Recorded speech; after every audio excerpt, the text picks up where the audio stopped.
अब आपको सीधे लिए चलते हैं लखनऊ की ओर, जहां से मुख्यमंत्री योगी आदित्यनाथ लाइव आ रहे हैं। क्या कुछ कह रहे हैं सुनवाते हैं आपको।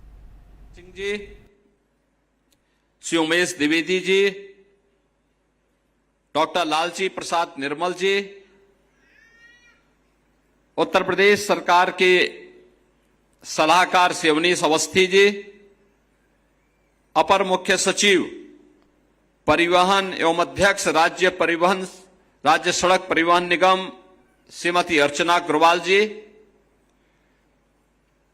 प्रदेश के सभी 75 जनपदों में अलग अलग कार्यक्रमों में उपस्थित प्रदेश सरकार के हमारे सभी मंत्रीगण, माननीय सांसदगण, विधायकगण, आयोग और बोर्ड के अध्यक्षगण और उपस्थित बहनों और भाइयों, मैं सबसे पहले रक्षाबंधन के अवसर पर उत्तर प्रदेश परिवहन निगम और सिटी बस सेवा दोनों में हर बेटी, हर बहन, हर माता को 3 दिन के लिए निःशुल्क बस सेवा प्रारंभ करने के लिए और इस सुविधा के लिए प्रदेश भर की पूरी मातृशक्ति का अभिनंदन करते हुए उन्हें हृदय से बधाई देता हूं।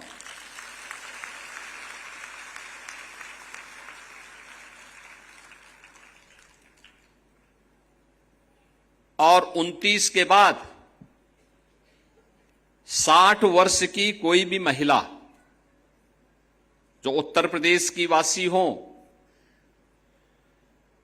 अपना वोटर आईडी कार्ड दिखा करके या आधार कार्ड दिखा करके इस यात्रा का लाभ ले सकती हैं। उनसे कोई भी किराया नहीं लिया जाएगा। ये 2 प्रकार की सेवाएं आज एक साथ प्रारंभ हो रही हैं।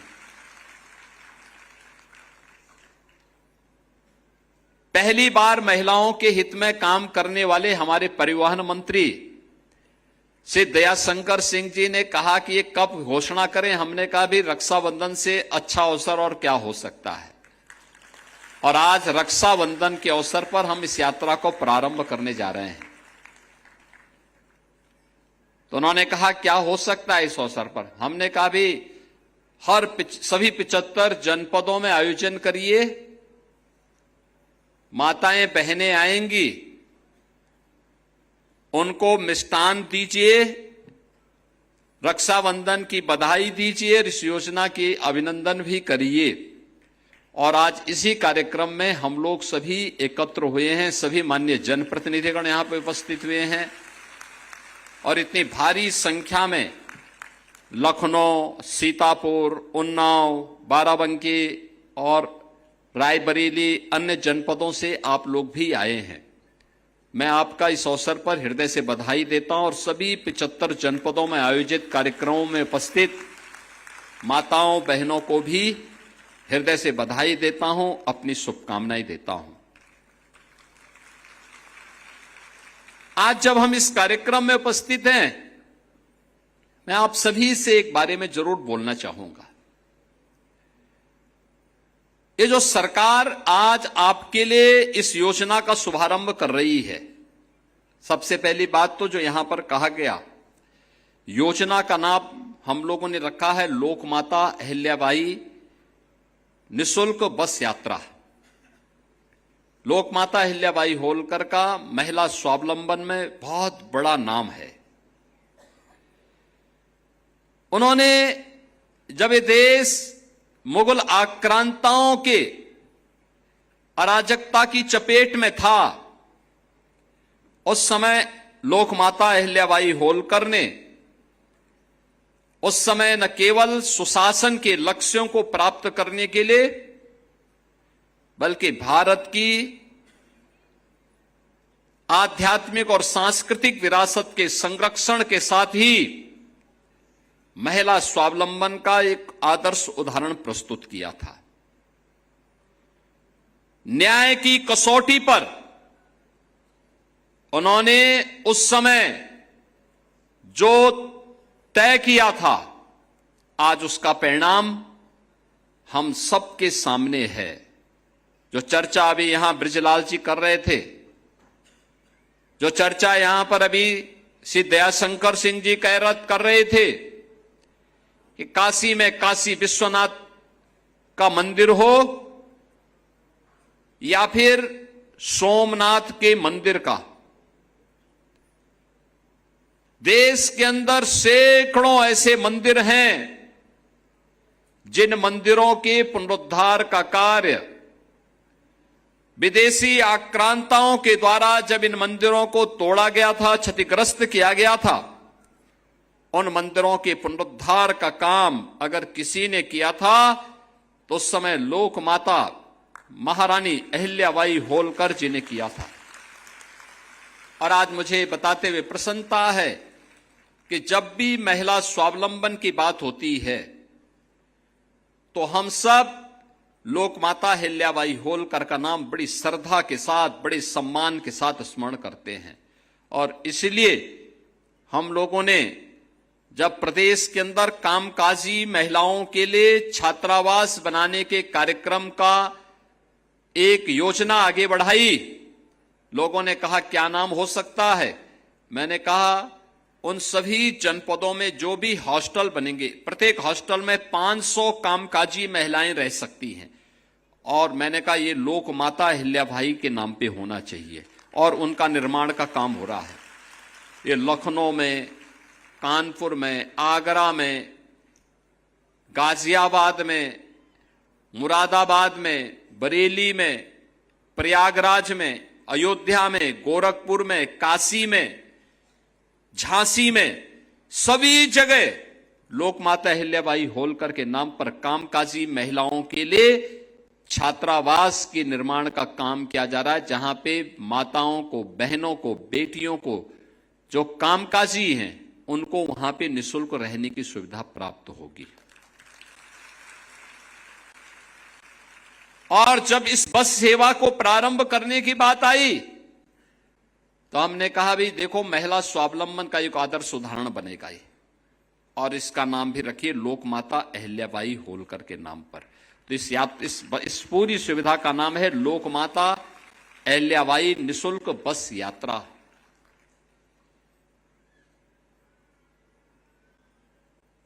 यानी कल से लेकर यानी 27, 28 और 29 को तो हर बेटी, हर बहन, हर माता अपने एक सह यात्री के साथ उत्तर प्रदेश परिवहन निगम की बस में या सिटी बस की सेवा में निःशुल्क यात्रा कर लेगी। और इसके बाद 29 के बाद 60 साल से ऊपर की माताओं के लिए बस यात्रा आईडी कार्ड उनका प्राप्त होने पर, वोटर आईडी कार्ड हो या आधार कार्ड हो, उस आधार पर फ्री में वो यात्रा रहेगी। वे कहीं भी उत्तर प्रदेश के अंदर जा सकती हैं, कहीं कोई दिक्कत नहीं होगी, कोई किराया उनका नहीं लगेगा। आपका किराया अब हम लोग देंगे, सरकार आपका किराया भरेगी। इसलिए इन दोनों स्कीम को एक साथ यहां पे लागू करते हुए मुझे बहुत प्रसन्नता की अनुभूति हो रही है। बहनों, माताओं, आज जब हम सब यहां पर उपस्थित हुए हैं तो मुझे यह बताते हुए प्रसन्नता की अनुभूति हो रही है कि हमारी सरकार डबल इंजन की सरकार है, जो प्रधानमंत्री मोदी जी के मार्गदर्शन में, उनके नेतृत्व में काम कर रही है। और प्रधानमंत्री मोदी जी के कारण पहली बार आधी आबादी को शासन की योजना से जोड़ने के लिए एक व्यापक कार्य योजना बनी। वे कार्य योजना का हिस्सा है, वे सभी स्कीम है जिसमें बेटी के जन्म से लेकर के उसकी शिक्षा तक, बेटी की शिक्षा से लेकर के उसके रोजगार तक, बेटी के रोजगार से लेकर के उसकी उद्यमिता तक, और जीवन के हर पड़ाव पर सुरक्षा, नारी की सम्मान और नारी के स्वावलंबन का की गारंटी। यानी हमारी हर योजना सरकार का हर निर्णय, सरकार का हर बजट इन्हीं उद्देश्यों की पूर्ति करने के लिए समर्पित है। यानी सब कुछ जो भी है, आधी आबादी उससे अलग नहीं हो सकती और उनको भी पर्याप्त प्रतिनिधित्व प्राप्त हो, इस दृष्टि से ये सब कार्य सरकार ने आगे बढ़ाने का निर्णय लिया। आज मैं जब इन सब बातों की चर्चा करता हूं,